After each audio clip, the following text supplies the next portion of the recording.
Hi guys, my name is Sia Jane and welcome to my YouTube channel. In today's video, I am going to be revising the concept of types of risk based on audit and assurance. So let's begin. Before we start understanding the different types of audit risk, let's quickly see why this topic is important for ACCA students. First, audit is very commonly tested in the AA exam, especially in case study questions. In many questions, ACCA will give you a business scenario and ask you to identify possible risks. If you clearly understand the different types of risk, it becomes much easier to spot them. It is also important because auditors use this to decide what they need to check more carefully. If something looks less risky, the auditor will spend less time testing it and vice versa. And finally, understanding the audit risk helps you understand your exam answers better because you can clearly explain what type of risk exists and why. So, let's start with now let's understand the different types of audit risk and what it actually means. Audit risk is the risk that the auditor gives an incorrect opinion when the financial statements contain material misstatements. In simple words, it means the auditor might say the financial statements are correct even though they contain material misstatements or errors. Audit risk is made up of three different types of risks. These are inherent risk, control risk, and detection risk. And the relationship between them is shown in this formula. So all these three risks together determine the overall audit risk. Let's start with the first type, which is inherent risk. Inherent risk is the risk that a misstatement occurs naturally because of the nature of the business or transaction even before any controls are applied. In simple words, some things are naturally more risky than others. For example, imagine a company that deals with complex financial instruments or derivatives. These transactions are complicated, so the chances of mistakes are higher. Another example could be inventory in a retail business. Generally, inventory in retail business are very high, so they can be stolen or damaged or incorrectly counted. So there's naturally a higher risk of misstatement in inventory. So even if the company had good internal controls, these areas would still be considered naturally risky. That is why we call it inherent risk. Uh, the second type of risk is control risk. The control risk is the risk that the company's internal controls fail to prevent or detect errors. Most companies have systems and procedures in place to reduce mistakes. For example, they might have approval processes or segregation of duties, but sometimes these controls do not work properly. For example, imagine the same is recording sales and also approving them. This means there is no segregation of duties, which increases the risk of fraud or errors. Another example could be a company that does not regularly review bank reconciliations. If mistakes occur, they might not be detected. So, control risk simply means the company has controls but they are weak or ineffective. Detection risk. The third type of risk is detection risk. Detection risk is the risk that the audit procedures fail to detect a misstatement that already exists.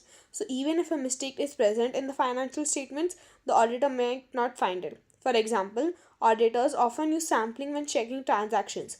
This means they do not check every single transaction. If the incorrect transaction is not included in the sample, the auditor might miss the mistake. Another example could be if the auditor performs insufficient audit procedures or does not investigate unusual balances properly. So, detection risk is basically the risk that the auditor misses the problem. Now, all of these risks are in a relationship, they are interrelated. So, let's understand how. Inherent risk and control risk are related to the company and its business operation. Detection risk, on the other hand, is related to the auditor and their work. If inherent risk and control risk are high, this means that the higher chance that the financial statement contain errors. So, if I'll write it down. So, if the inherent risk and the control risk are high, then the detection risk will be low because we know that already there are chances of material misstatements in the financial statements. So,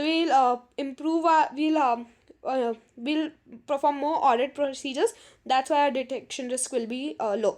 But if the IR and CR are low, our detection risk will be high because we will be more reliant on the control risk. That's why we'll perform lesser audit procedures and will be that's why our detection risk will be high. um, that's a relationship. I'll quickly give you an small trick to help you remember all of these risks. Uh, 1 second. Yeah. So, very simple. Imagine there's a jewelry shop, and jewelry shop have expensive items like golds and diamonds. Because of this, there's already a higher chance of theft or misstatement. So that is a natural risk. Nothing we can do about it. It's in the nature of the business. So if it's in the nature, this is inherent risk. This is inherent risk because the business itself is naturally risky. Now, they imagine the shop has very weak security. Maybe there are no cameras, no proper locks, and one employee is handling everything. Now, this is control risk because this is control risk because the company's controls are weak. Now imagine the auditor comes to check the shop, but they only check a few items instead of the whole inventory. If the missing item is not part of the sample, they might not notice the problem.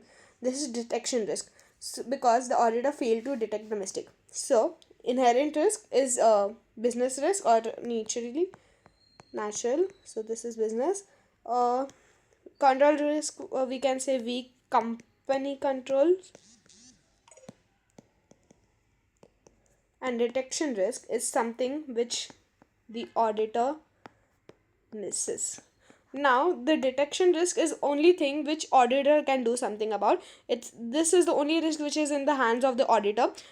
These two risks auditor can do nothing about it. This is naturally no one can do anything about it. Control risk is based upon the company's rule. So I'll quickly tell you how to reduce each risk. Inherent risk is usually difficult to eliminate because it depends on the nature of the business. However, auditors can reduce its impact by focusing more on risky areas.